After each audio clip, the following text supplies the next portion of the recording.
Alok Verma of the VHP. We are now cutting into the Prime Minister, I believe. These are visuals coming in from Gujarat, Vadodara. Tata team के सभी साथी, देवी और सज्जनों, नमस्कार। Buenos diyas.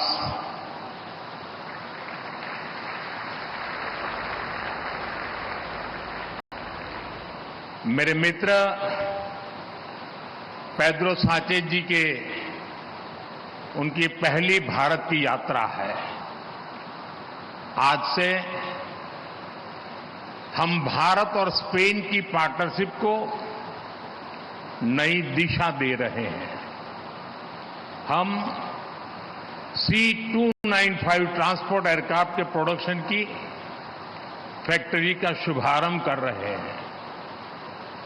ये factory Bharat Spain संबंधों को मजबूती देने के साथ ही make in India, make for the world इस मिशन को भी सशक्त करने वाली है। मैं एयरबस और टाटा की पूरी टीम को बहुत बहुत शुभकामनाएं देता हूं।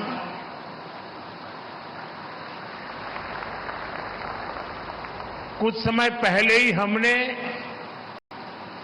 देश के महान सपूत रतन टाटा जी को खोया है।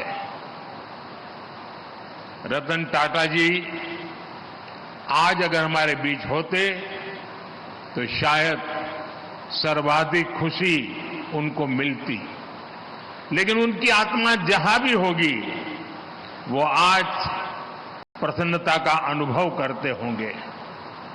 साथियों, C295 एयरक्राफ्ट की फैक्ट्री नए भारत के नए वर्क कल्चर की उसको भी रिफ्लेक्ट करती है। आज किसी भी योजना के आइडिया से लेकर एजुकेशन तक भारत किस स्पीड से काम कर रहा है ये यहां दिखाई देता है। 2 साल पहले अक्टूबर में ही महीने में इस फैक्ट्री का निर्माण शुरू हुआ। आज अक्टूबर महीने में ही ये फैक्ट्री अब एयरक्राफ्ट के प्रोडक्शन के लिए तैयार है। मेरा हमेशा से ये फोकस रहा है कि प्लानिंग और एग्जीक्यूशन में अनावश्यक देरी न हो। जब मैं गुजरात का सीएम था तब यहीं वडोदरा में ही बॉम्बार्डियर ट्रेन कोच बनाने के लिए फैक्ट्री लगाने का फैसला हुआ था। इस फैक्ट्री को भी रिकॉर्ड समय के भीतर ही प्रोडक्शन के लिए तैयार किया गया था। आज इस फैक्ट्री में बने मेट्रो कोच हम दूसरे देशों को भी एक्सपोर्ट कर रहे हैं। मुझे पूरा विश्वास है कि भविष्य में इस एयरक्राफ्ट फैक्ट्री में बने विमान दूसरे देशों को भी एक्सपोर्ट किए जाएंगे। फ्रेंड्स, प्रसिद्ध स्पेनिश कवि अंतोनियो मचादो ने लिखा था, traveller there is no path, the path is made by walking. इसका भाव यही है कि लक्ष्य तक पहुंचने के लिए जैसे ही हम पहला कदम उठाते हैं, रास्ते अपने आप बनते चले जाते हैं। आज आप देखिए, भारत में डिफेंस मैन्युफैक्चरिंग इकोसिस्टम नई ऊंचाइयां छू रहा है। 10 साल पहले अगर हमने ठोस कदम नहीं उठाए होते तो आज इस मंजिल पर पहुंचना असंभव ही था। तब तो कोई ये कल्पना भी नहीं कर पाता था कि भारत में इतने बड़े पैमाने पर डिफेंस मैन्युफैक्चरिंग हो सकती है। उस समय की प्रायोरिटी और पहचान दोनों इंपोर्ट की ही थी, लेकिन हमने नए रास्ते पर चलना तय किया, अपने लिए नए लक्ष्य तय किए और आज इसका नतीजा हम सबकी आंखों के सामने है। साथियों, किसी भी पॉसिबिलिटी को प्रॉस्पेरिटी में बदलने के लिए राइट प्लान और राइट पार्टनरशिप जरूरी है। भारत का डिफेंस सेक्टर का कायाकल्प राइट प्लान और राइट पार्टनरशिप का उदाहरण है। बीते दशक में देश ने ऐसे अनेक फैसले लिए जिससे भारत में एक वाइब्रेंट डिफेंस इंडस्ट्री का विकास हुआ। हमने डिफेंस मैन्युफैक्चरिंग में प्राइवेट सेक्टर की भागीदारी को विस्तार दिया, पब्लिक सेक्टर को एफिशिएंट बनाया, ऑर्डिनेंस फैक्ट्रीज को 7 बड़ी कंपनियों में बदला, डीआरडीओ और एचएएल को सशक्त किया, यूपी और तमिलनाडु में 2 बड़े डिफेंस कॉरिडोर बनाए। ऐसे अनेक निर्णयों ने डिफेंस सेक्टर को नई ऊर्जा से भर दिया। आईडेक्स यानी इनोवेशन फॉर डिफेंस एक्सीलेंस जैसी स्कीमों ने स्टार्टअप्स को गति दी। बीते 5-6 सालों में ही भारत में करीब 1000 नए डिफेंस स्टार्टअप बने हैं। बीते 10 वर्षों में भारत का डिफेंस एक्सपोर्ट 30 गुना बढ़ा है। आज हम दुनिया के 100 से अधिक देशों को डिफेंस इक्विपमेंट एक्सपोर्ट कर रहे हैं। साथियों, आज हम भारत में स्किल्स और जॉब क्रिएशन पर बहुत अधिक फोकस कर रहे हैं। एयरबस और टाटा की इस फैक्ट्री से भी भारत में हजारों रोजगार का निर्माण होगा। इस प्रोजेक्ट के कारण एयरक्राफ्ट के 18,000 पार्ट्स की इंडिजीनियस मैन्युफैक्चरिंग होने जा रही है। देश के किसी हिस्से से एक पार्ट मैन्युफैक्चर होगा तो देश के किसी दूसरे हिस्से में दूसरा पार्ट मैन्युफैक्चर होगा। और ये पार्ट बनाएगा कौन? हमारे माइक्रो और स्मॉल इंडस्ट्रीज ये काम करने वाले हैं। हमारे एमएसएमईज इस काम का नेतृत्व करेंगे।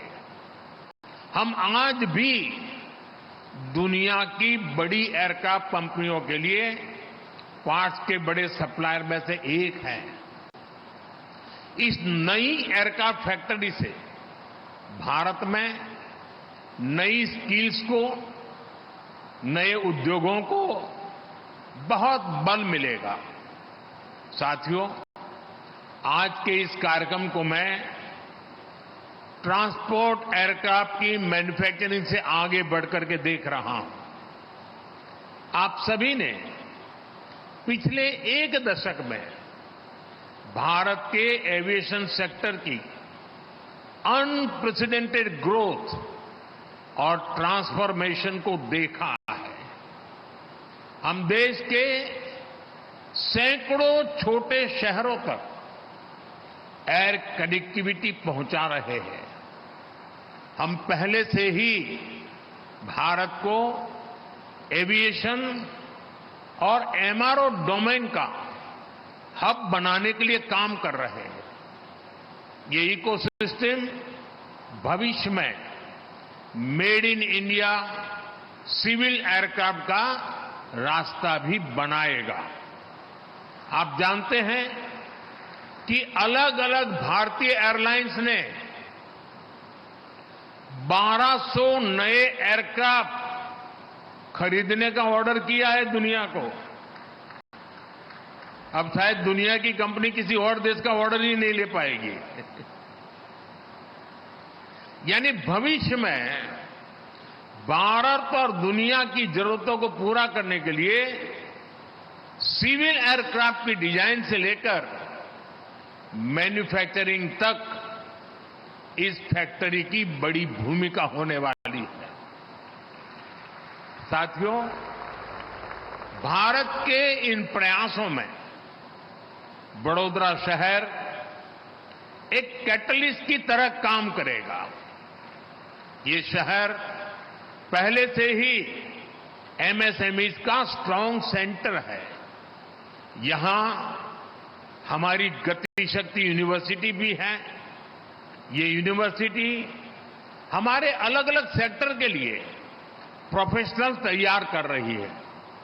बड़ोदरा में pharma sector, engineering and heavy machinery, chemicals and pharmaceuticals, power and energy equipment, ऐसे अनेक सेक्टर से जुड़ी अनेकों कंपनियां बड़ोदरा में है। अब ये पूरा क्षेत्र भारत में एविएशन मैन्युफैक्चरिंग का भी बड़ा हब बनने जा रहा है।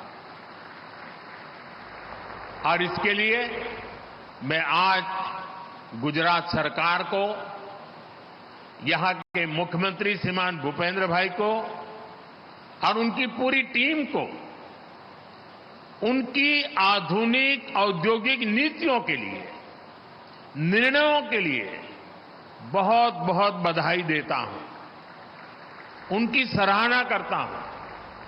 साथियों, बड़ोदरा में एक और खास बात है। ये भारत का एक महत्वपूर्ण कल्चरल सिटी भी है। ये हमारी सांस्कृतिक नगरी है। इसलिए आज स्पेन के आप सभी साथियों का यहां वेलकम करने में मुझे विशेष खुशी हुई है।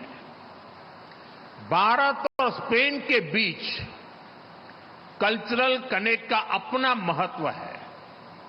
मुझे याद है, फादर कार्लोस वेले स्पेन से आकर यहीं गुजरात में बस गए थे। उन्होंने अपने जीवन के 50 वर्ष यहीं बिताए। अपने विचारों और लेखन से हमारी संस्कृति को समृद्ध किया। मुझे उनको कई बार मिलने का सौभाग्य भी मिला। उनके महान योगदान के लिए हमने उनको पद्मश्री से सम्मानित भी किया। अब मैं इतना कह रहा हूं, तब तक किसी के गले नहीं उतरेगा, लेकिन हम लोग गुजरात में उनको फादर वालेस कहते थे और वो गुजराती में लिखते थे। अनेक गुजराती साहित्य की उनकी किताबें समृद्ध हमारा सांस्कृतिक विरासत है। साथियों, मैंने सुना है कि स्पेन में भी योगा बहुत पॉपुलर है। स्पेन के फुटबॉल को भी भारत में बहुत पसंद किया जाता है। अभी कल जो रियल मैड्रिड और बार्सिलोना के बीच मैच हुआ, उसकी चर्चा भारत में भी हुई। बार्सिलोना की शानदार जीत यहां भी डिस्कशन का विषय रही।